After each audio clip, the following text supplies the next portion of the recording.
Assalamualaikum warahmatullahi wabarakatuh. Kembali lagi di channel Nasihat Kehidupan Misteri. Pada video kali ini saya akan membahas tentang pesan rahasia Presiden Soekarno 2023 akhirnya terbongkar. Insinyur Soekarno adalah Presiden pertama Republik Indonesia yang menjabat pada periode tahun 1945 sampai dengan 1967. Soekarno merupakan tokoh perjuangan yang berperan penting dalam memerdekakan bangsa Indonesia dari penjajahan Belanda. Bersama dengan Muhammad Hatta, Soekarno adalah proklamator kemerdekaan Indonesia pada 17 Agustus 1945. Begitu pentingnya kedua tokoh bangsa ini. Namun, kisah Soekarno-Hatta di penghujung hayatnya tidak seindah jasa-jasanya untuk kemerdekaan Indonesia. Rumah Sakit Pusat Angkatan Darat atau RSPAD Gatot Subroto menjadi saksi bisu detik-detik terakhir kehidupan sang proklamator. Sang proklamator yang biasa dipanggil Bung Karno wafat tanpa penghargaan dan penghormatan dari bangsanya. Bertahun-tahun sebelum itu, saat Jenderal Soeharto menahannya di Wisma Yaso, Soekarno diasingkan dari rakyat yang dicintainya. Bahkan keluarganya pun dipersulit untuk menjenguknya. Soekarno kemudian wafat di ruangan perawatan RSPAD Gatot Subroto pada Minggu 21 Juni tahun 1970 pukul 7:17 waktu Indonesia Barat.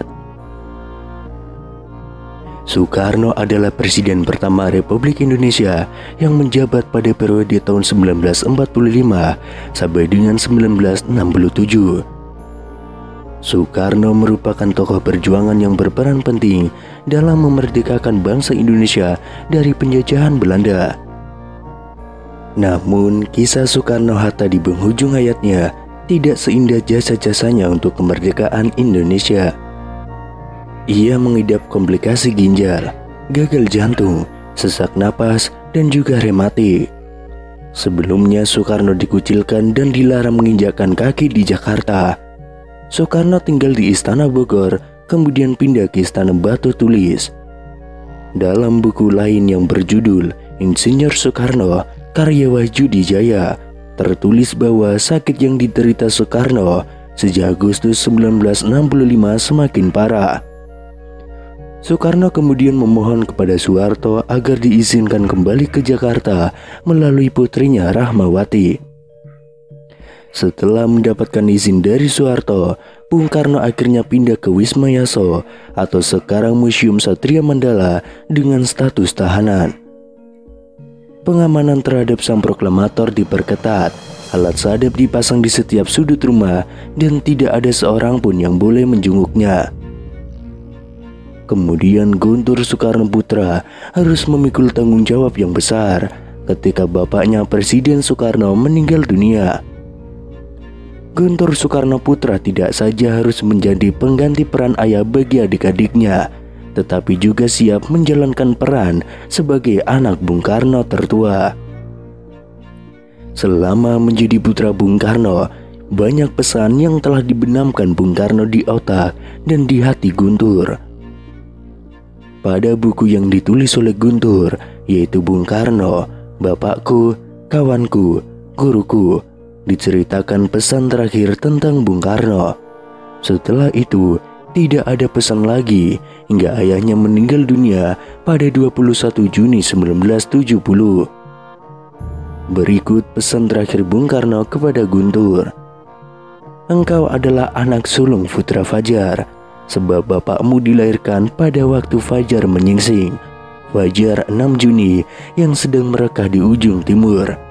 Dan engkau yang lahir di tahun keberanian juga menjelang fajar, tanggal 3 November, pada saat itu di mana hegemoni kekuasaan Jepang semakin suram sinarnya.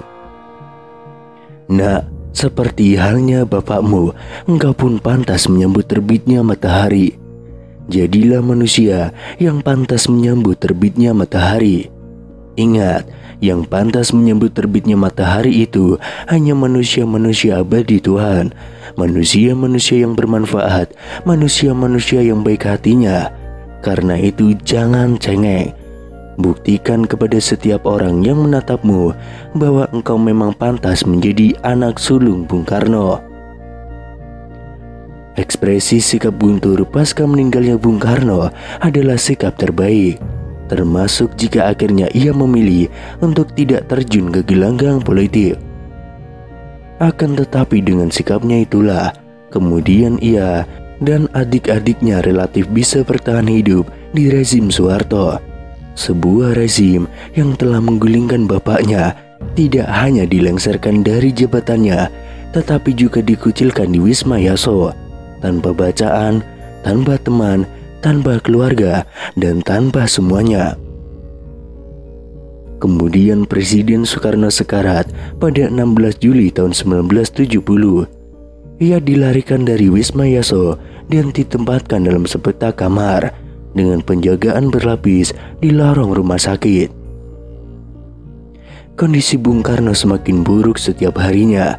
Kesadarannya pun kian menurun hingga pada Sabtu 20 Juni 1970 pukul 20:30 waktu Indonesia bagian Barat, Presiden Soekarno mengalami koma. Kemudian keesokan harinya, Dr. Mahar Marjono kemudian menghubungi anak-anak sang putra Fajar dan menyuruhnya untuk datang. Di sana tampak Guntur, Megawati, Sukmawati, Guru, dan Rahmawati hadir di rumah sakit pada Minggu 21 Juni tahun 1970 pukul 6:30 waktu Indonesia bagian Barat. Pukul 7 waktu Indonesia Barat, Dr. Mahar membuka pintu kamar sang proklamator. Anak-anaknya langsung menyerbu masuk ke ruangan perawatan dan memberondong Dr. Mahar dengan pertanyaan-pertanyaan. Namun Dr. Mahar tidak menjawab, ia hanya menggelengkan kepala. Hingga pukul 7:08, petugas mulai mencabut selang makanan dan alat bantu pernapasan dari tubuh Soekarno. Anak-anak Soekarno kemudian mengucapkan takbir.